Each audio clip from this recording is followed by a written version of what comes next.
আমাদের রাজ্যে please note, আমাদের রাজ্যে টোটাল ভোটার হচ্ছে 7,66,00,000।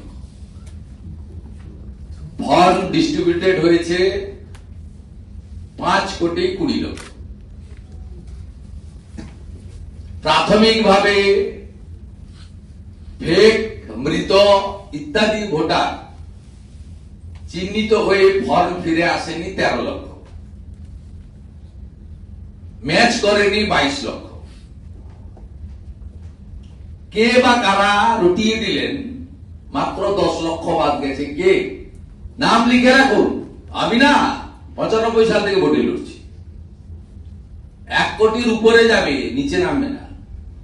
যদিও 100% এসআইআর এখানে হবে না, তারপরেও 1 কোটির উপরে যাবে। আর যদি 100% হতো সংখ্যাটা আরো একটু বাড়ত। কেন 100% হবে না? কারণ ইলেকশন কমিশন বিহার সরকারের সাহায্য পেয়েছে, পশ্চিমবঙ্গ ছাড়া বাকি 11টা রাজ্যে ইনক্লুডিং তামিলনাড়ু সেখানকার সরকারের সাহায্য করছে। এখানে সরকার বিরোধ করছে, মুখ্যমন্ত্রী মিছিল করছেন, মুখ্যমন্ত্রী ধমকাচ্ছেন, মুখ্যমন্ত্রী তার চাকর বাকরদের পাঠিয়ে ইলেকশন কমিশনের অফিসারদের রাত্রি 1টা পর্যন্ত কালকে অত্যাচার করেছেন। এখনো লিফটের সামনে বসে আছেন, তাদেরকে টেনে হিঁচড়ে কলকাতা পুলিশ বের করছে না। আমাদের কথা তো ছেড়ে দেন, বেশ কয়েকবার আমরা মার খেয়েছি, অভয়ার মা মার খেয়েছে বিচার চাইতে গিয়ে।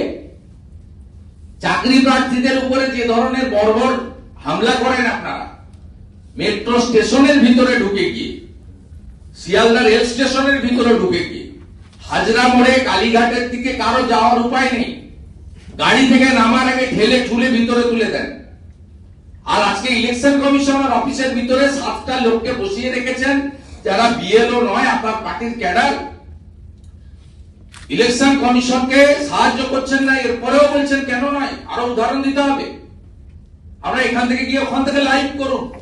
যদি প্রকৃতপক্ষে সংবাদ মাধ্যম সংবিধানের 4র্থ স্তম্ভ হয়, ওইখান থেকে লাইভ করে বলুন সংবিধান আক্রান্ত।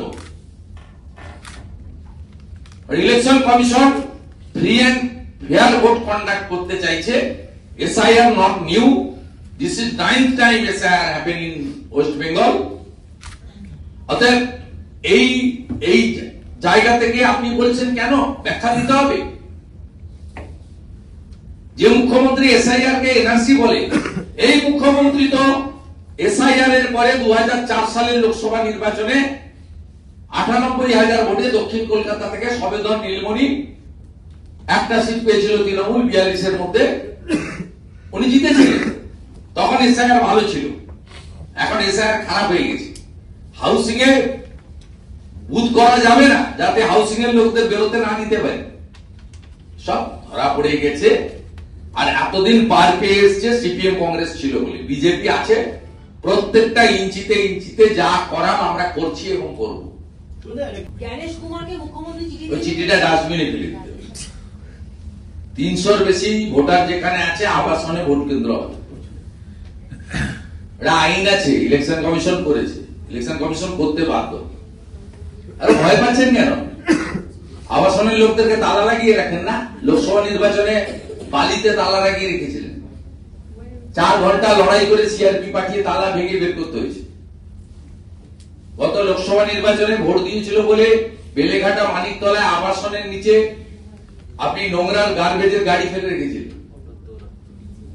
ভবানীপুর বিধানসভার উপনির্বাচনে শান্তনু সিনহা বিশ্বাসকে দিয়ে সব আবাসনের লোককে বেরোতে দেননি, কোন আবাসনের লোক ভোট দিতে দেয়নি।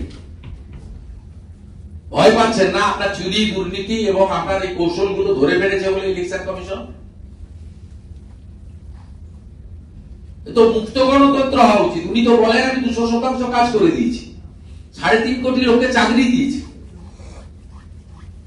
উনি 11 কোটি লোককে, মানে জনসংখ্যার বেশি লোককে রেশন দিচ্ছেন বলেন, 9 কোটি লোককে ভাতা দিচ্ছেন বলেন। আপনারা সবাই 1000 টাকা পেয়ে একবারে উদ্ধার হয়ে যাচ্ছে। তো উনি বলেন উনি 16 লক্ষ কোটি টাকা ইনভেস্টমেন্ট এনেছেন, 6টা বিজনেস সাবমিট করে। আবার ডিসেম্বরে 16-17 দিন ধরে হবে।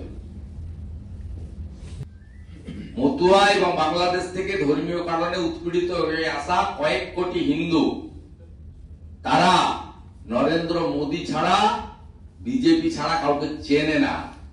গত লোকসভা নির্বাচনেও রানাঘাট, কৃষ্ণনগর, বনগাঁ সহ, রায়গঞ্জ সহ, বালুরঘাট, মালদা সহ, জলপাইগুড়ি সহ যেখানে যেখানে মতুয়ারা আছে, বুথগুলো খুলে দেখে নেবেন। 100টা ভোট পড়লে 90টা ভোট পড়ে বিজেপির পক্ষে। সেই কারণে কৃষ্ণনগরের সাংসদ, আপনার দলের সাংসদ মহুয়া মৈত্র কি ভাষা প্রয়োগ করেছিলেন কয়েক মাস আগে?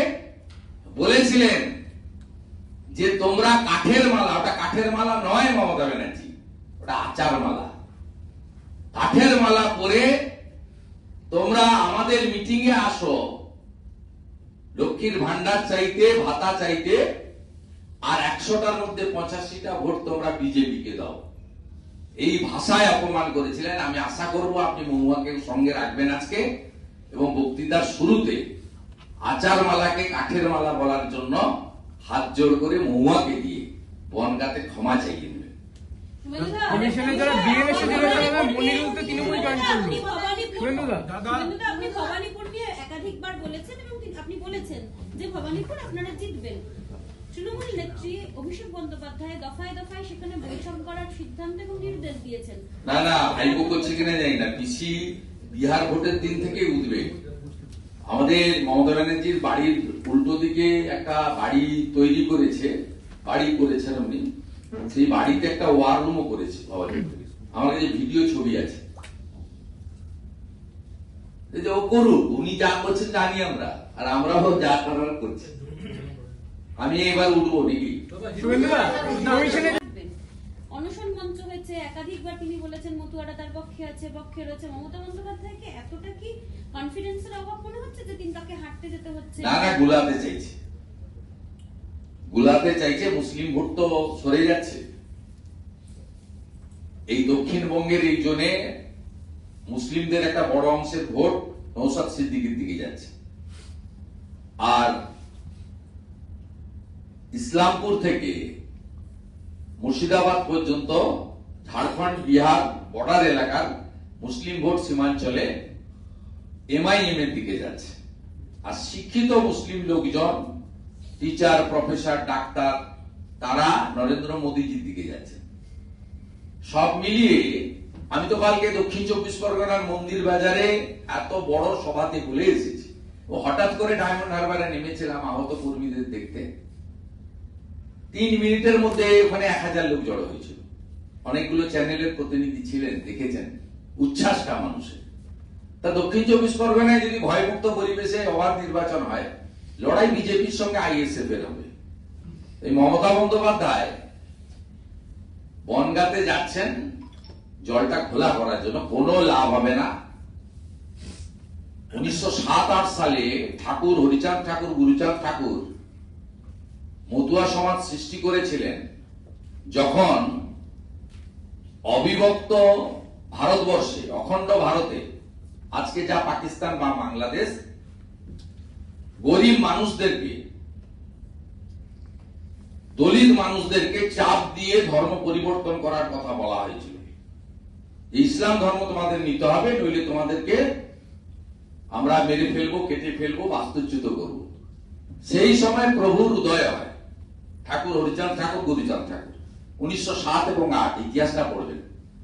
তারা মতুয়া সমাজ সৃষ্টি করেন, এবং ঠাকুর এই সমাজ সৃষ্টি করার পরে তার মূল লক্ষ্য ছিল শিক্ষাদানের মাধ্যমে প্রত্যেককে পরিপূর্ণ মানুষ হিসেবে তৈরি করা।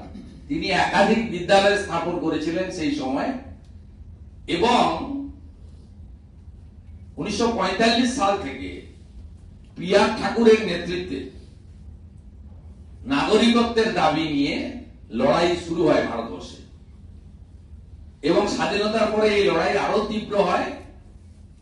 নরেন্দ্র মোদীজি একমাত্র ব্যক্তি যিনি 2019 সালে লোকসভা নির্বাচনে ঠাকুরনগরে শান্তনু ঠাকুরের সভাতে গিয়ে বলেছিলেন যে আমি যদি এবারে ক্ষমতায় আসি, আমি মতুয়াদেরকে, বাংলাদেশ থেকে আসা ধর্মীয় কারণে উৎপীড়িত হিন্দুদের, শরণার্থীদের সহ নাগরিকের মর্যাদা দেব। তিনি তার কথা রেখেছিলেন 19 সালে, 20 সালে, 21 সালে করোনা ইত্যাদি কারণে রুল কার্যকর হয়নি। 2024 সালে 6 মার্চ হোম ডিপার্টমেন্ট থেকে রুল কার্যকর করে দেওয়া হয় এবং সিএএ কার্যকর হয়, ওরা নাগরিকত্ব পায়। এবং 2024 সালে 5ই আগস্টের পরে বাংলাদেশে যখন মৌলবাদীদের হাতে চলে যায়, জামাত এবং হেফাজতের হাতে যখন চলে যায় বাংলাদেশ, মৌলবাদী শক্তির হাতে, প্রচুর হিন্দু লোকজনকে ঘরছাড়া হতে হয় ধর্মীয় কারণে এবং আওয়ামী লীগ করার কারণে। তারা পশ্চিমবঙ্গে এসে আশ্রয় গ্রহণ করে। ভারতবর্ষের কোন রাজ্যের পুলিশ করেনি, মমতার পুলিশ টপাটপ হিন্দুদের ধরতে শুরু করে। এমনকি একজন 85 বছরের বৃদ্ধাকে রায়গঞ্জের জেলে 2 বছরের কনভিকশন দেওয়া হয়, মাকে, একজন বৃদ্ধা দাদু দিদিমাকে। এইটা দেখে নরেন্দ্র মোদীজির সরকার 31/12/2024 পর্যন্ত বাংলাদেশ থেকে আসা সমস্ত হিন্দুদেরকে ভারতবর্ষের কোন পুলিশ ডিটেইন করতে পারবে না, মামলা দিতে পারবে না, গ্রেফতার করতে পারবে না, ডিপোর্ট করতে পারবে না। হিন্দুদেরকে এই নির্দেশিকা জারি করেন। তারপরে এই কাণ্ড বন্ধ হয়। এখনো মমতার জেলে প্রচুর মতুয়া এবং হিন্দু আছে। রানাঘাটে গেলে পাবেন, কৃষ্ণনগরে গেলে পাবেন, রায়গঞ্জে গেলে পাবেন। তাই এসব মতুয়ারা জানেন, বাংলাদেশ থেকে এক কাপড়ে চলে আসা নমশূদ্র হিন্দুরা জানেন যে তাদের রক্ষাকর্তা ছাতার মতো, বটবৃক্ষের মতো নরেন্দ্র মোদী। এবং ঠাকুর গুরুচাঁদ ঠাকুরের ওড়াকান্দি জন্মস্থানে স্বাধীনতার পরে একজনই প্রধানমন্ত্রী গেছেন প্রণাম করতে, তার নাম হচ্ছে নরেন্দ্র দামোদর দাস মোদী। এবং মমতা ব্যানার্জি মালদার গাজলে দাঁড়িয়ে গুরুচাঁদ ঠাকুরের নামকে বক্রোক্তি করে অত্যন্ত খারাপ ভাষায় কথা বলেছিলেন। তারপরে আজ পর্যন্ত ক্ষমা চাননি। আগে ক্ষমা চান বিকালে গিয়ে, যে প্রভু ঠাকুর গুরুচাঁদ ঠাকুরকে গরুচাঁদ ঠাকুর বলা আমার অন্যায় হয়েছে, আমি গলায় গামছা দিয়ে ক্ষমা চাইতে এসেছি।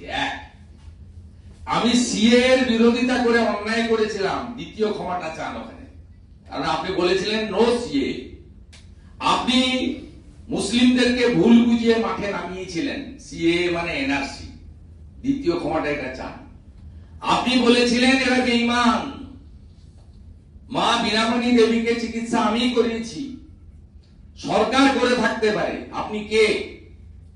আপনি কথা বলার মধ্য দিয়ে মা বীণাপাণি দেবীকে অপমান করে ঠাকুরবাড়িকে অপমান করেছেন।